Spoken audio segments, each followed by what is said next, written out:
All equipment you see here was tested at the U.S. Army Yuma Proving Grounds between World War II and the present. So we're going to go take a walk around and check all the stuff out that's out here. We got an bunch of old tanks. These things are pretty badass. Pretty badass. I don't know where Mrs. SoCal wandered off to, though. She's way over there. So let's go link up with Mrs. SoCal real quick, and then we'll walk through each piece by piece. We're not on a time schedule, but we just happened upon this place, and it's pretty badass. So we're gonna kind of take a little tour, check it out. We got a bunch of stuff over here. So we're gonna go over here with Mrs. SoCal, link up with her real quick. She's obviously found something of interest, but it looks like every one of these things has a little placard to it. Most of them have a little placard that we'll be able to get a bunch of information from. So, hey, Steel City. I bought a tank, I bought a missile, I bought howitzers, I bought all kinds of shit right now. So, let's see. Okay, so here's all their little signage. We'll start right here because this is Camp Laguna, which Laguna is, apparently out here, but Laguna's where we hunt. So the desert training is merely an incident. The main objective is tough, realistic general training. Lieutenant General Leslie McNair, Commander, Army Ground Forces, 1943, was quoted as saying that. Camp Laguna was the first of the Arizona camps established as a desert training center of World War II. Became the California-Arizona Maneuver Area. With the campaign in the North Africa all but over, training forces shifted to preparing corps-sized units for future battle by immersing them in a simulated theater of war. From March 1943 to March 1944, Camp Laguna would be the temporary home of the 8th, 79th, and 80th Infantry Divisions. As those units participated in the rigorous training afforded here in the desert Southwest. And then we got some little photos of kind of how so apparently that's one of their tents. This was the chow line. That's another photo of kind of what their tent setups must have been. The M10 tank destroyer. And then a tank buried in the mud. So, and then this next one over here, Mrs. SoCal's going to read. And here's the special things. Mrs. SoCal's going to read this in robot work voice. Oh, not robot voice. I can't do full robot voice. But U.S. Army Yuma Proving Ground, 1963 to present. During the administration of President John F. Kennedy, then Secretary of Defense William McNamara initiated a complete review of the Department of Defense with an eye towards gaining greater efficiencies. As a result of this review process, in 1963, the Yuma Test Station was redesignated as the Yuma Proving Ground. It is now known as the U.S. Army Yuma Proving Ground. The new designation came with increased missions and greater focus. Seen as a great place to test all year round, the core competencies of the Proving Ground were used as a baseline of capabilities as core missions were further developed. Of course, YPG remained as the premier test facility for investigations into the effects of the desert climatic environment. That's incorrect English. In addition, the testing of tube-launched projectiles was the perfect mission for our extensive, fully instrumented test firing ranges. Yuma's great weather made this ideal test location for air delivery means. The varied terrain and harsh environment conditions continued to tax the limits of endurance and beyond of combat and automotive systems. As the Yuma Proving Ground matured, aviation systems found the perfect test site of our Cibola Range Complex. Test of surveillance drones, today's unmanned aerial vehicles or UAVs, and aircraft armament systems are put through the ringer.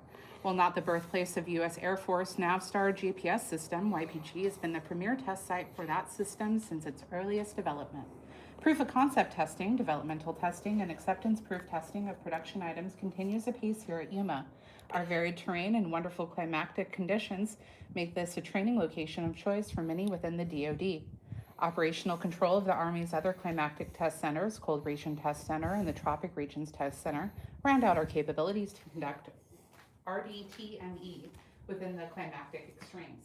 Still in proper English. Deliberate and rapid development of items needs to provide for our national defense are key reasons that YPG is recognized as an award-winning test facility within the Department of Defense Major Range and Test Facility base. On any given day, there may be over 100 tests being conducted on various test ranges, test courses, and laboratories by the hard work and dedication of our military, civilian, and contractor-based workforce. We test for friendly foreign nations as well as for all our sister services. At the Yuma Proving Ground, we test for the best. All right. They need an editor.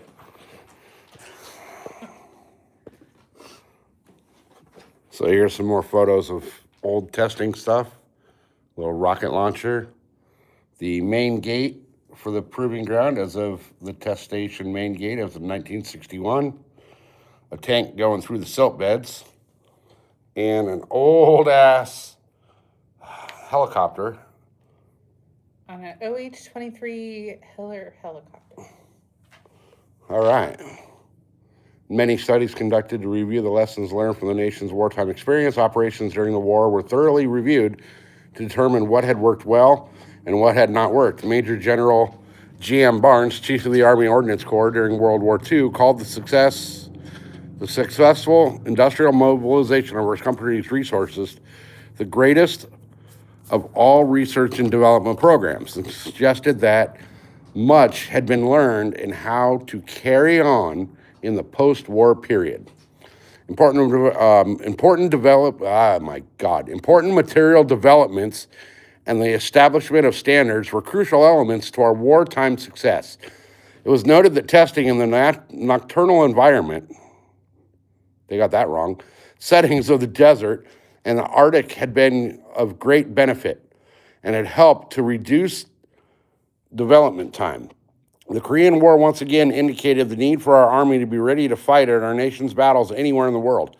The answers related to the questions of the material readiness would be best delivered from the test and evaluation. The Army reacted the former Yuma Test Branch in April 1951 as the Yuma Test Station, a research and development test evaluation installation. Testing in the natural environment requires a laboratory in a field. An accelerated program of organization and preparation and construction was initiated to permit immediate use of the test facilities. These facilities would be used to conduct tests in an environmental situation approximating conditions of actual use under controls comparable to those governing the Good Laboratory Practice OTA 1952. The Ordnance Test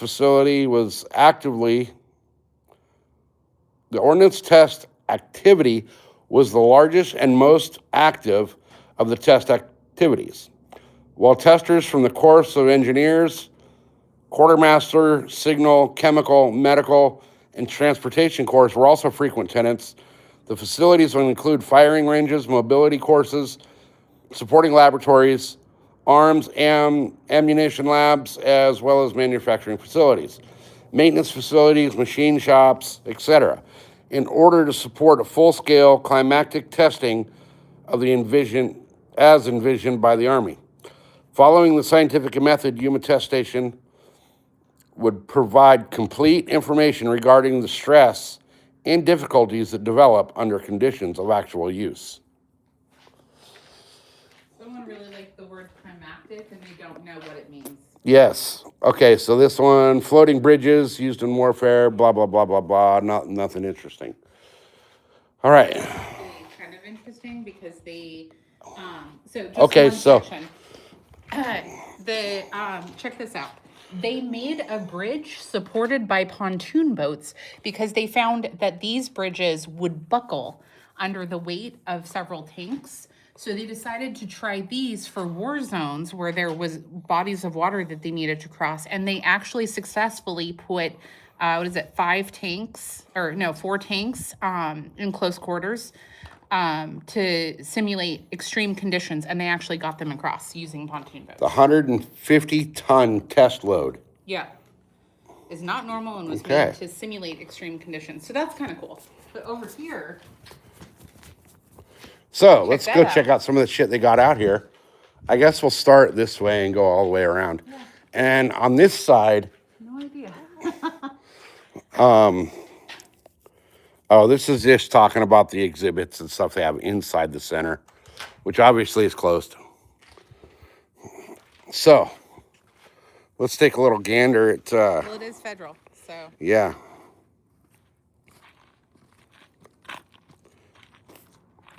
Make sure you get a poppy. In Canada soon, November 11th. Okay. So, Honest John rocket. This is the Honest John rocket. Pretty badass. Like to shoot a deer with that. And then the next one we have looks like Little John.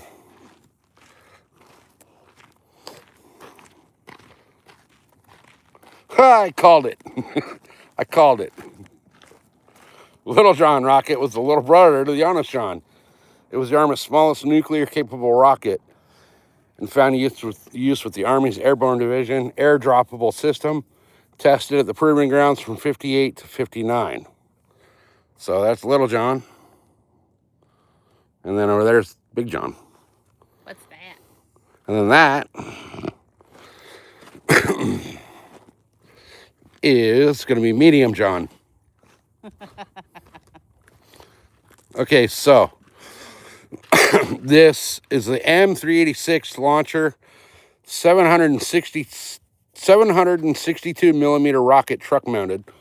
The 762 truck mounted rocket launcher, self-propelled base for launching the surface to surface, large caliber fin stabilized free flight rockets. The launcher mounted to a M139C truck chassis, equipped with a manual traversing mechanism and power manual elevating mechanism. So that thing's pretty badass as well. Let's go take a closer look at... I mean, this had to suck to be the guy that drove this. Oh, it's all torn to shit. But this had to suck to be the guy that had to drive this and have a fucking rocket launching right over the top of your head. Watch out, babe. There's bees. Oh, there's a beehive in the gas tank. Yeah. Gnarly. Okay. Yeah, be careful. So then next we have... Huh? Something that has its own bulldozer. That would have been a... basically, I'm guessing that would have been a stabilizer.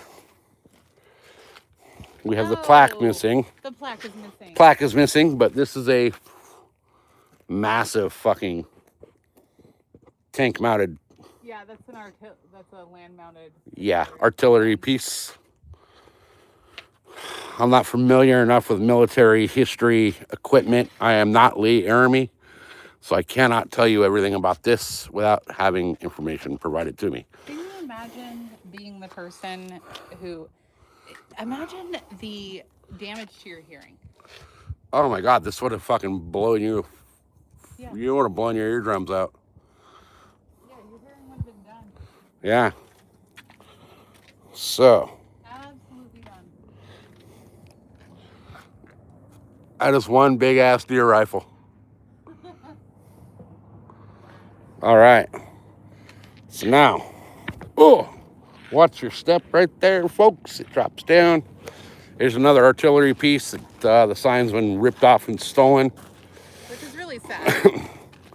This would have been a towable, basically trailer mount. You got your arms coming off the back here, which would have been stabilizers, which also have the scoops to dig in, it looks like, so that it would keep it from rocking backwards a lot with the recoil.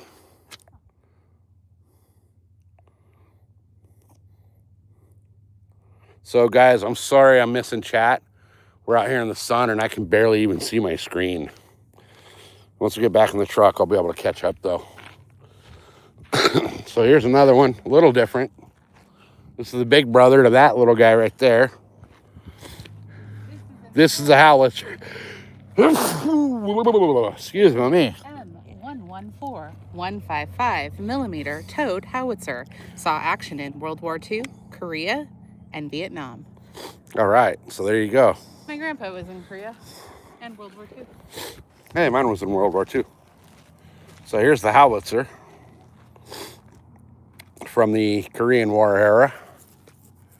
Korean War, World War II, and Vietnam. This thing was a beast. Imagine having to tow this thing. Well, that's why they have the big boy tires. So it looks like when this was towed, these arms are on a pivot, and they have what used to be tow hooks attached. Looks like there's parts missing, but you know. That one still has the tow hook. So they would have folded this in, and these arms would have became the tongue to tow this thing with behind the truck. It's clever that they've got this, that they pull them out and they stabilize. Yes. So next. Looks like this is the later version of that same thing. Let's go over to this little guy first.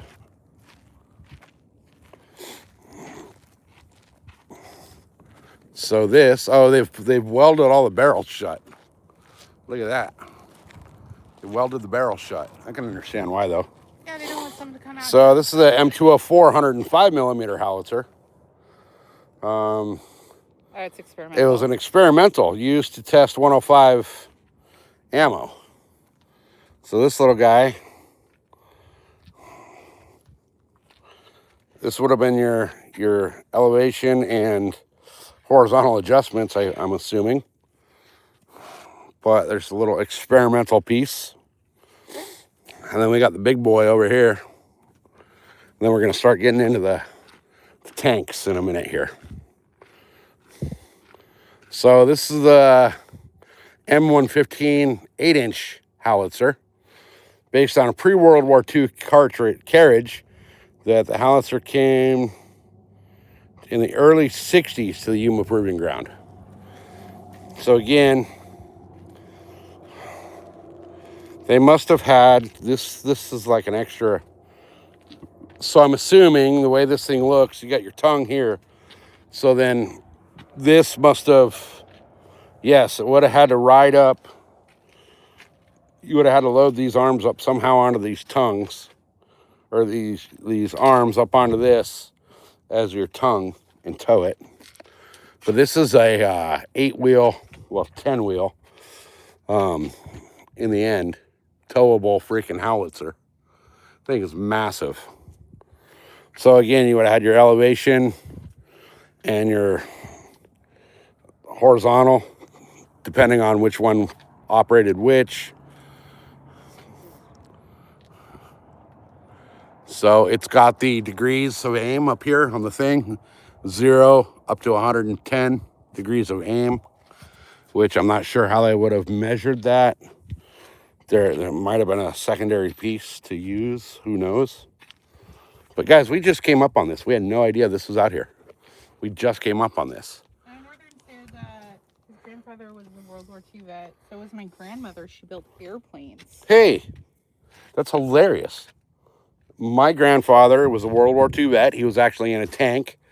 And my grandmother worked for Northrop Grumman, I believe it was, during World War II. Dog Tag said, I want to build a cannon. I want one too. Hey, Corey, welcome in. Bob's in. Bob's here. I could just now see the chat, you guys, because I'm in the shade. We're in the shade for a second. So Anthony's here. You guys, I can't really see the chat when I'm in the shade of the fucking howitzer. How badass is that? I'm in the shade of a fucking howitzer. But that's the only reason I can see chat right yet. So, oh, absolutely, Northern. I'm glad you guys were here to see all this because funny thing is, we turned on the road to the lake we're going to, and all of a sudden there was this. So we made it, what, maybe an eighth of a mile down the road. Yeah, but you And there was this, and you don't see it from the main road. No. So it's like you have to be headed to the base or... Yeah, because we are on military property right now. Yeah. I mean, over there, I don't know if you can see him in camera, but there's all the military shit. So, hey, Lewis, welcome in. So here's another tank. Let's go see what they got. Let's go see what they got going on this thing. So, this... What? So, M7B1, 105 millimeter self-propelled howitzer. Standard self-propelled howitzer for U.S. Army Allied Forces during World War II. So this must be missing pieces because that's the fucking howitzer right there. And it ain't on here. So maybe this was the tank that carried them? I would have to do research to find out. But this thing's pretty sick. Oh, here we go. I guess they're calling this, because of the freaking cannon on the front of this sumbitch, maybe that's what they're talking about. So, being the howitzer. Now, well, when you consider in World War II, tank warfare was yes, different proposition because we were able to build heavier, yes. Tanks. Now, I'd love to be able to get up inside of here, but there's big old signs that says, please don't climb on the equipment. Yeah, because... But what we'll do is we'll pop the phone up over and see if you guys can see anything in there. I can't see shit. Miss SoCal, what do you... I'm on a 30-second delay. She's on a 30-second delay, so we'll see. Let me pull out a chat and come back into it. Oh, yeah, you can definitely see it here. Can you? Oh, that's badass. Okay, pretty so... Cool. Here we go. There we go. Yeah. So that's what it would have looked like inside, guys. That's pretty neat. Pretty sick. So now let's go over here to these other two artillery pieces, and we'll start with this one here. It's fucking hot out here, you guys. We're in the middle of the Arizona desert. So this looks like, holy shit, multiple rockets out of here. Cool little artillery piece. We would have had 1, 2, 3, 4, 5, 1, 2, 3, 4, 20 rounds out of this thing. 25, yeah. I can't math. Sorry, can't math. And this would have been the M91 115/4.5 inch towed multiple rocket launcher used at Yuma Proving Ground to test 115 millimeter rockets and related equipment. So this is another tester piece, apparently. Cool little deal. Now we've got another one over here. This is another tester. This is another piece of tester equipment. This is a M2A1 40 millimeter towed anti-aircraft gun. Okay, say that again. M2A1 40 millimeter towed anti-aircraft. Okay, so this would have been YPG to test fuses and projectiles. So this was used to test fuses and projectiles for anti-aircraft. And again, this looks like it would have fucking blown your eardrums out, no matter what kind of hearing protection you had. Horizontal stabilizers on it, all kinds of shit. A stabilizer on the rear. This would have been fucking gnarly to shoot. I'd love to shoot that. This is why anyone with an honorable discharge gets a lifetime. Right. Okay, so now we're coming over here. We're looking a little more modern, maybe. Let's see. This is a M42A2 Duster anti-aircraft artillery self-propelled twin 40 millimeter guns. This vehicle provided a mobile, lightly armored anti-aircraft and ground support weapon station mounted on a modified tank chassis used extensively in Vietnam. All right. So, here she is. I can't get up into the turret to take a look, but We'll go up front and take a look at the, holy shit, look at that, guys. That had to be insane to fire. Unfortunately, I can't reach up in there to, I don't know if I can get up high enough to see in or not. Too bad you can't climb up here and check them all out. So, Mrs. SoCal's in the shade. She may be dying. She may be dying. Let's go see if she's all right. Oh, she's fanning herself. She may be dying. Okay, she needs to be out of the sun for a minute. We got 1, 2, 3, 4, 5, 6, 7, 8, 9, 10 pieces left to go through, guys. Yeah, I'm sorry about that. She's starting to get hives. It's fine. I just need it out of the sun for Yeah, it's 30 seconds. guys, it's unbelievably fucking hot out here. It said it claims it's 88 here. I would say It's hotter than that. it feels like 100 plus. So, but is this just not badass, guys? Just to be able to, we just stumbled upon this. Didn't even know it was here. It's actually cutting into our fishing time being here. So let's go. When's your fishing time? All right, which route do you want to take? Let's start here with freaking Big Bertha, and then we'll go back and make our way back around to the truck. So it looks like possibly the plaque here is gone as well. So we're gonna guesstimate. We're gonna guesstimate and make shit up. This is the 1982 Toyota Tundra, military version. No, definitely looks like, I'm gonna guess. Oh, the plaque is there. The plaque is there.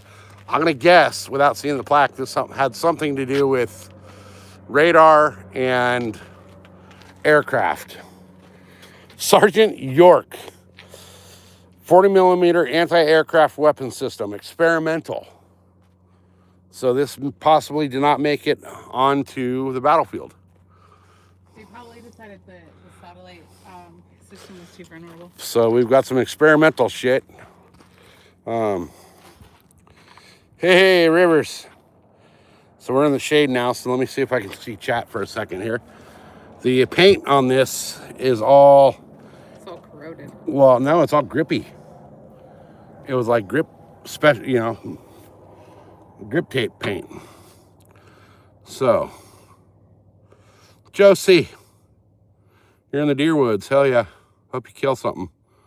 You should use one of these, one of those guns. You'll be able to shoot it from like 45 miles away. There's a helicopter down there I see on a post, it looks like. Yeah. So this was an experimental piece, guys. Look at the barrels on this sumbitch. Looks like a big old fucking blunderbuss. All right, so I really would love to get more information on all these. I'm gonna have to look all this up when I get home. So, U.S. Army. Now we're gonna go over here. Next we've got a 92 Toyota Corolla. All right, guys, next for sale. Let's go over to this one over here on the end. I figured we'd do these on this side and go around. Go around the way? Yeah. I was figuring, yeah, we could do that because there is 2 rows. This one right here, and So- then we can finish with that one on the end. Finish with that. Yeah. So, M74 tank recovery vehicle used in Korean War to support testing in the early Cold War era. Okay, so Let's see. this thing's got one hell of a winch up on the Look at back. that. Look at that. That's one hell of a winch with about a 1-inch cable on it. So it's got a little blade here for a tractor with a tow hook on it. So this looks like it was recovery for...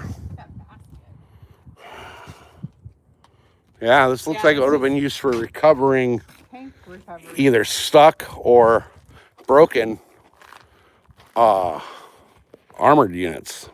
Well, yeah, when you've got a mill into a piece of equipment, Pretty cool. you're going to recover it if you can. Pretty cool. Oh, shade. So, look at the size of these fucking tracks, you guys. You know, you always see like, oh, blow the tracks off the tank, right? In the movies. These things are fucking massive. It's a little difficult to blow those off. You look at Saving Private Ryan, right? Where they're like, oh, make the sticky bombs and put a little bit of C4 in the grease. They would have took a hell of a freaking charge to blow these tracks. I mean, these are massive. Absolutely massive. And they're steel. They're all steel. So, oh no, the actual track itself is rubber. So, They probably replaced that. All right. Next, we've got a 1982 Honda Accord for sale. Great condition.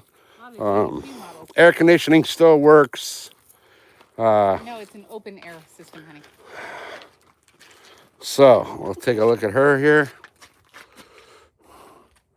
And guys, I'm sorry I can't see chat right here.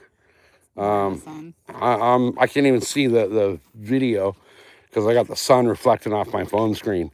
But what we got here is the M47 medium tank, second in the series of a Patton tank. The M47 was designed, in-term design using a newly designed turret and a 90 millimeter gun mounted to the chassis of the short-lived M46. It was quickly replaced by the M48, the M47 tank in particular, with the new M36 90 millimeter gun was associated ammunition were extensively tested at the Yuma test station there in the 50s. That doesn't make a lot of sense. Lewis said this last one, you can pull the deer out with that. Oh, yeah. So this is this. This was a M47 tank. Okay. And then over here,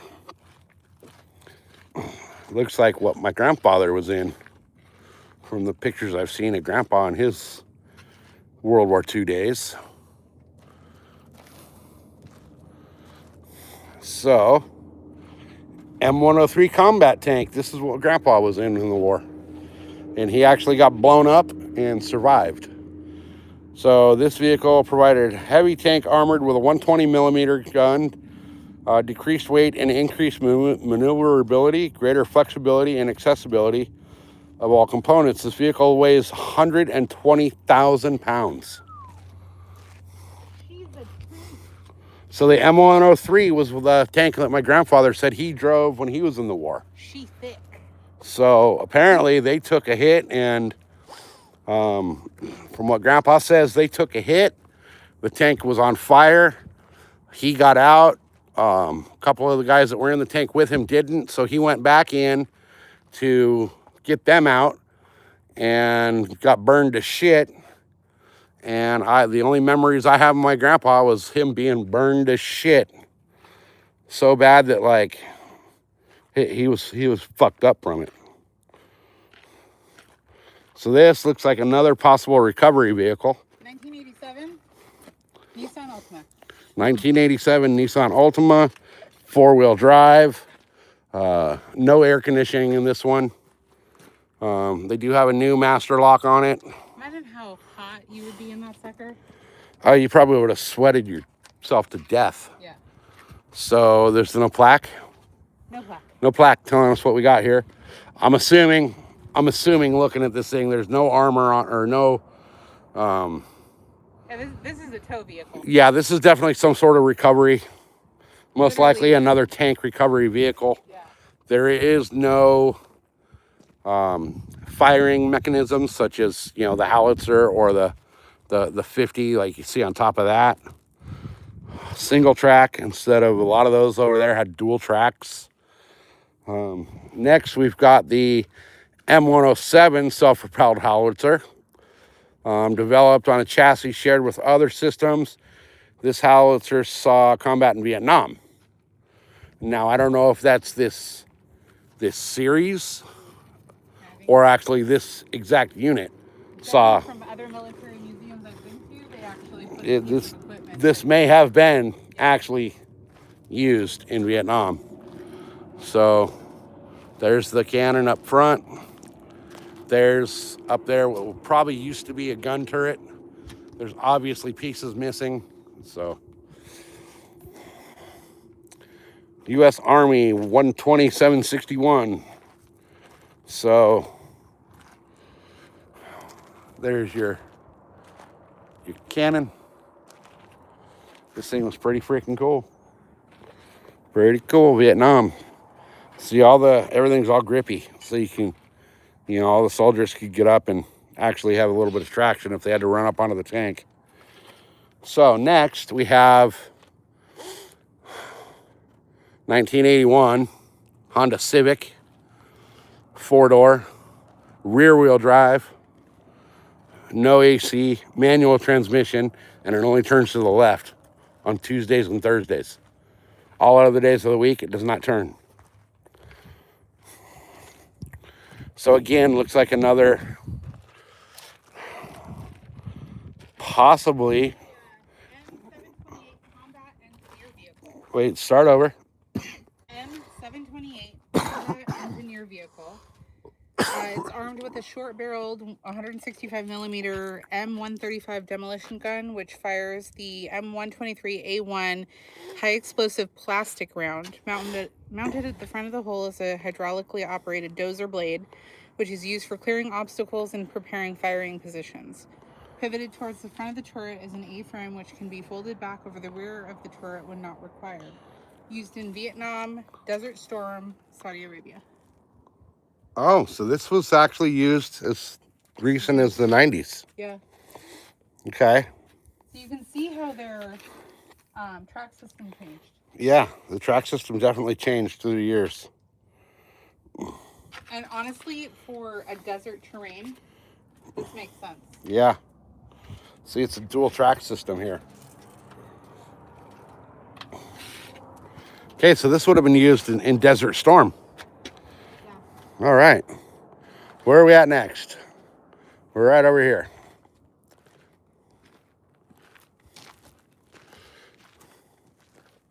The 1941 Plymouth Voyager, the original minivan. Air conditioning?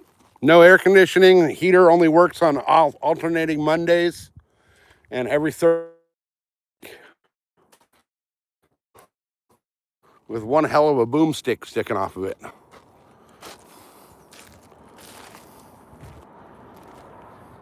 It looks like up there in that round little turret, you probably can't see it because of the sun. It looks like almost a camera system would have been in there. But we'll find out. I'm going to say this is a little newer based on the tread pattern of the track. You might be a little surprised. Really? This is an M60 main battle tank. Fourth in a series of tanks known as the Patton tanks. The M60 was primary tank for the Army and Marines during much of the Cold War.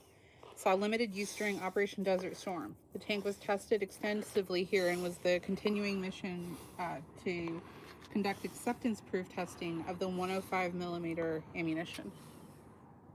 Okay. So cool. So this is another 105. Apparently we like the 105. Well, if you can use ammo across Yep. the board.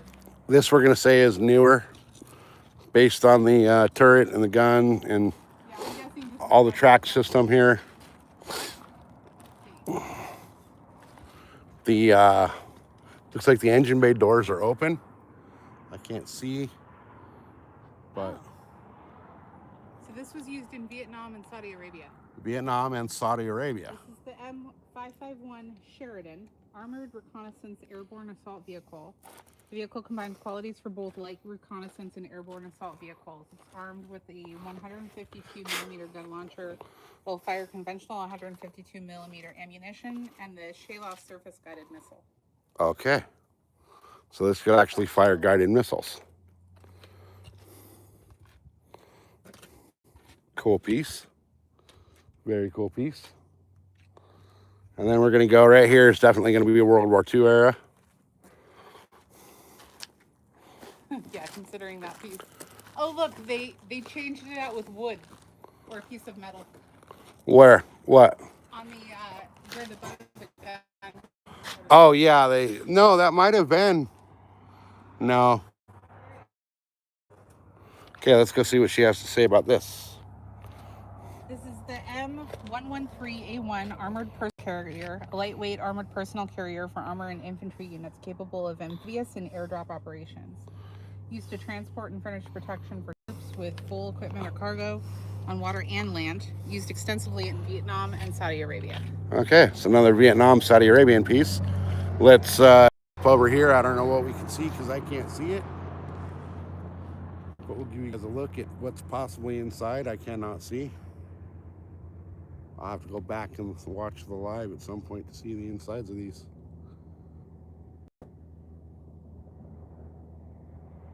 So that engine would be nice and missile. Right? Mileage would suck though. Oh. I just had a fucking wasp land on me. Okay. Oh, is it all welded shut up under there? Yeah. Oh no, that's me walking. Oh yeah. Yeah. No, that's welded shut up. Okay, so we can't see. Okay. And last but not least is the 1976 Volkswagen Vanagon San Francisco model. Actually, no, this is too good for San Francisco. So again,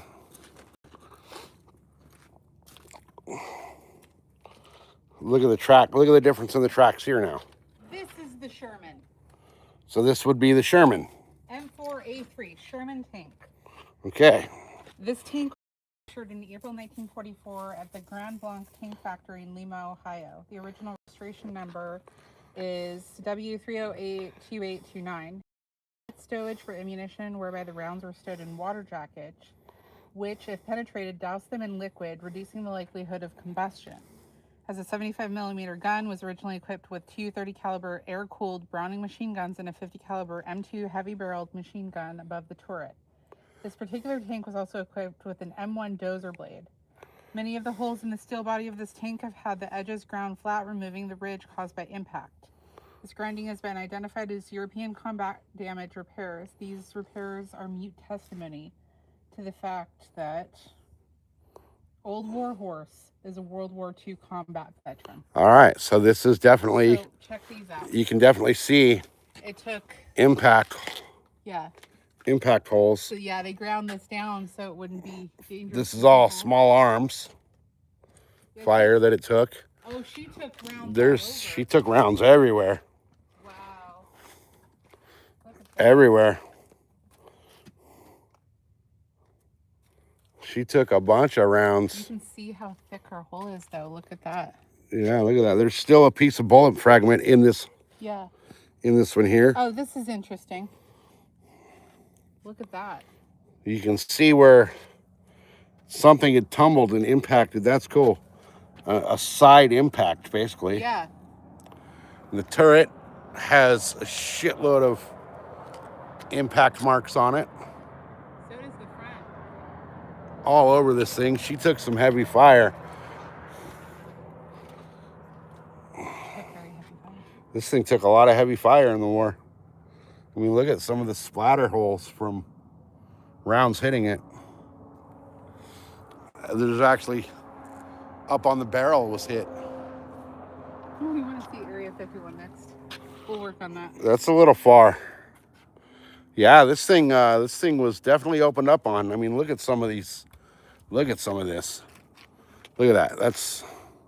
Oh, she took really heavy fire on this side. That's the size of my pinky. You know, and all the way down here. Wider than my thumb.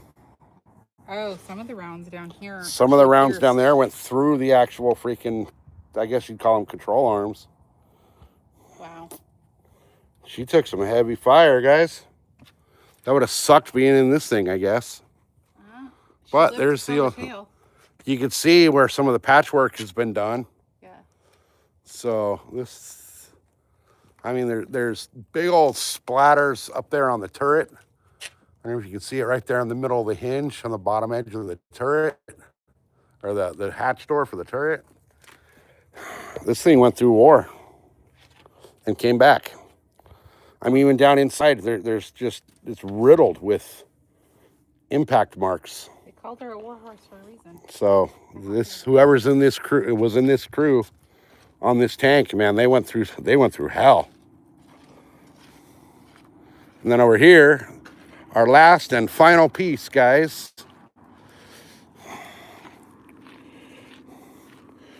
is a couple of, looks like warheads from something. So,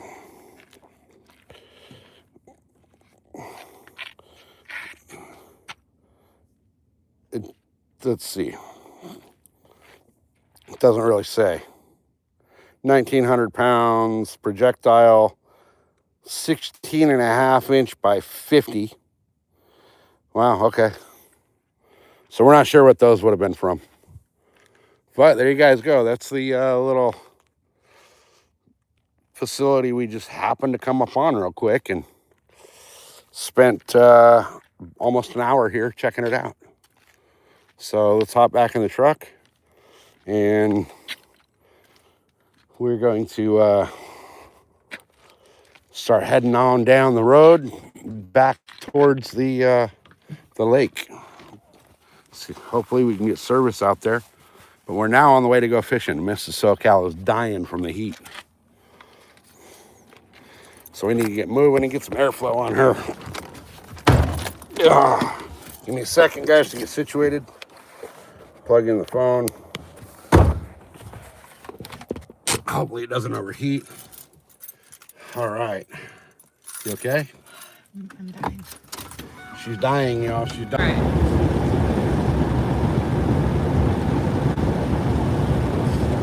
right. Are we back?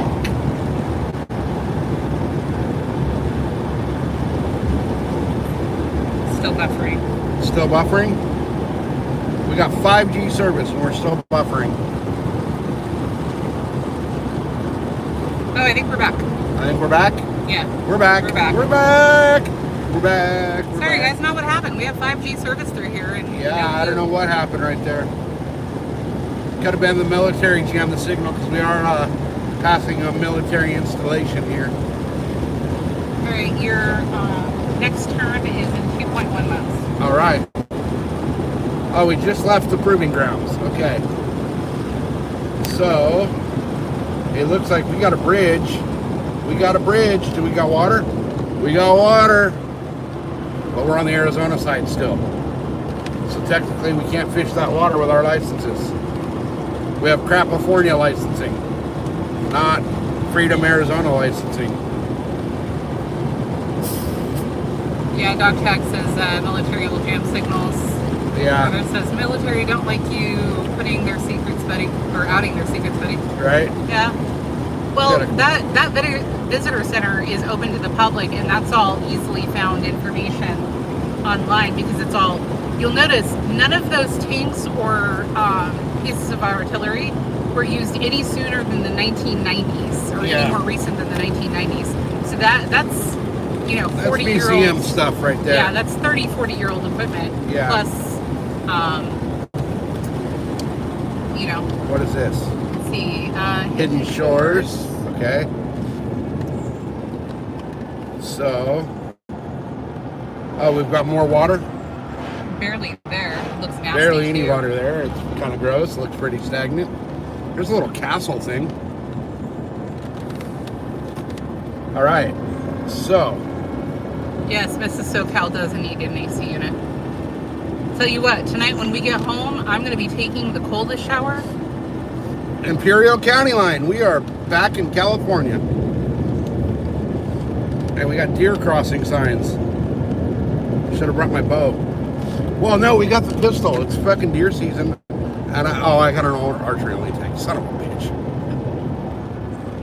Here's another little body of water. Looks nasty. Looks and nasty very, and very shallow. low. Yeah, that's very low.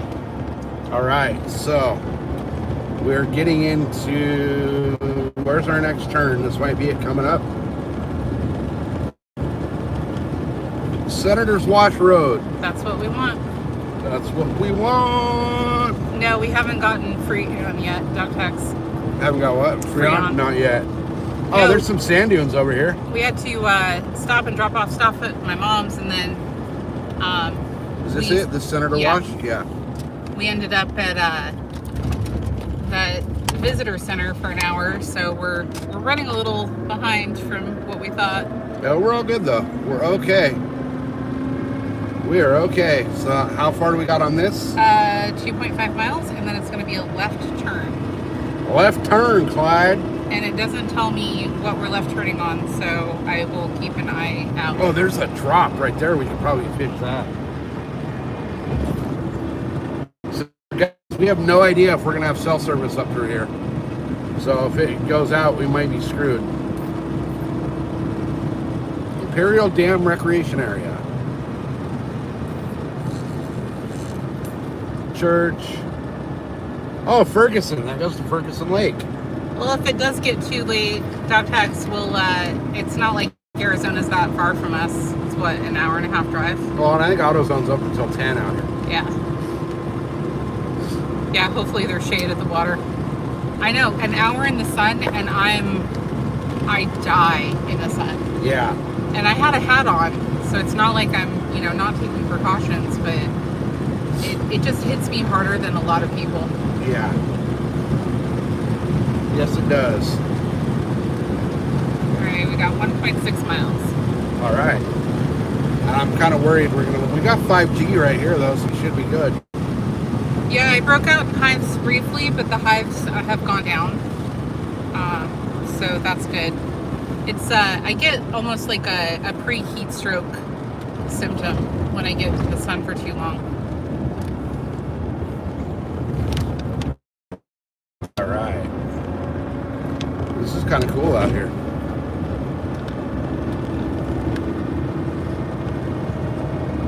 So where are we supposed to turn? In 1.1 mile. Oh, we got another mile. Okay.